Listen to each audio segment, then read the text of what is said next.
Just a bit of a waffle about universal credit. I do these videos. Why not? I'm in it. I'm in that situation, so I know a little bit about it. Only by experience of it.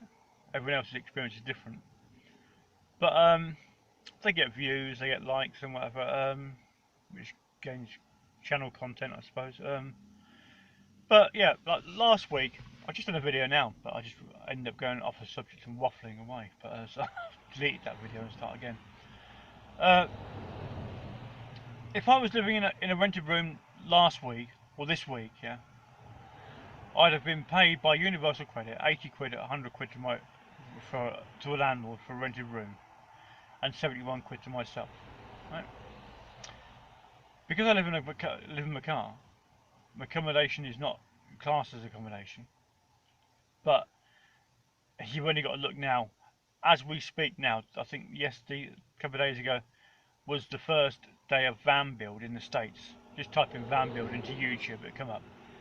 Where people are just actually people who can't afford to live, pay rent, they just buy a van, and that's it. They have got nothing but an empty van, and there's people, skilled tradespeople there, helping them get themselves a little bed fitted in the van.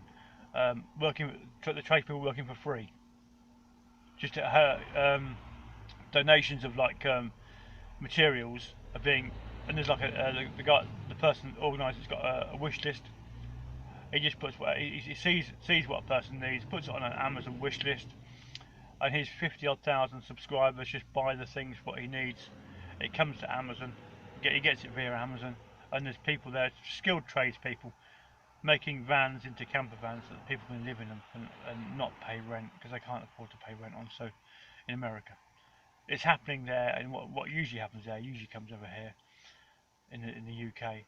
So very soon we'll have that here, where people just skilled tradespeople just actually give their skills, their free time to help people turn a van into a camper van they can live in, which gets them out of the rental sector, keep paying rent forever. Uh, it should happen in the UK. It doesn't, but because I live in my car, I don't get accommodation expense, so I have to pay that myself. So last week, I earned the last 3 weeks I've earned below universal credit, which is like the 100 quid rent and the 70 quid, 71 quid to yourself, which is 171 quid.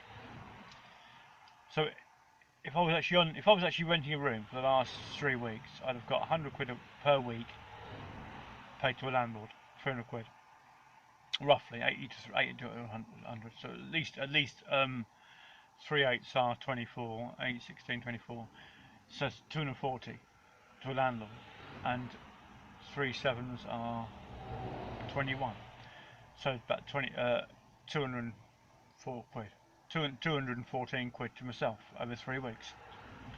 But because I don't live in a room, I live in my car, I don't get that. So I would only have got 71 quid to myself to live on. That's it. Which is why people now on universal credit are having a real tough time of it, trying to survive because of the situations. This is it. The universal credit does not recognise van life, as far as I'm aware.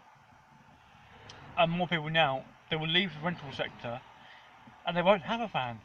So they will use what they've got, and they'll look out the window and they'll see their car. And they think, well, can I live in my car? And it's YouTubers. I watch a YouTuber in the States, and she's just put a video up today. Yesterday, whatever. How to keep warm in your car when living in your car in winter. And it's videos like that that will give people reassurance that they can live in their car and keep warm and save money on not paying rent and live a very simplistic lifestyle, just making do. But the perks of living is, okay, so van life isn't comfy. I find it quite comfy myself, and I'm 6 foot. Does me alright.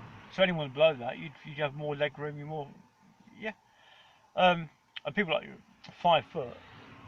Well, this person sleeps in the back of a Yaris, Toyota Yaris, and she mentioned she's about 5 foot, or 5'2", or whatever. But She can sleep in the back of a Toyota Yaris at 5'2" ish.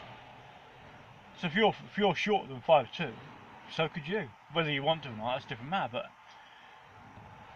the cars now are getting more luxurious. Second-hand cars.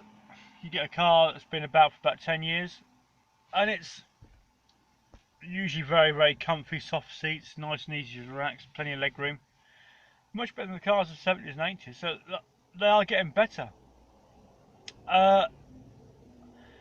It's the lifestyle, and when your 100 quid a week rent, your 70 quid a week rent gets you 14, 70 quid, 5 quid. Well, 100 quid. If you pay 100 quid a week, you'll get at least 14 drive-throughs. Whatever it is, 100 quid divided, it's 13 quid, which is £6.50 per drive-through. So you can have 2 drive-throughs per day, times 7 days a week, and it costs you nothing because you was paying that anyway out to a landlord.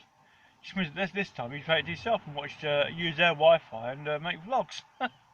That's that is the perks of life, of car life. It's not okay, so it looks silly, but it gives people a better quality of life, the freedom to enjoy life instead of having to go to work for at least the first day of the working week just to pay rent. And sometimes, if you're on low wage, that'll probably be 2 days of the first week just to pay rent to live. Whereas if you haven't got that cost, you can work less. Like I worked 4 days last week, 3 days the week before, and I'll be working about 3 days at least next week.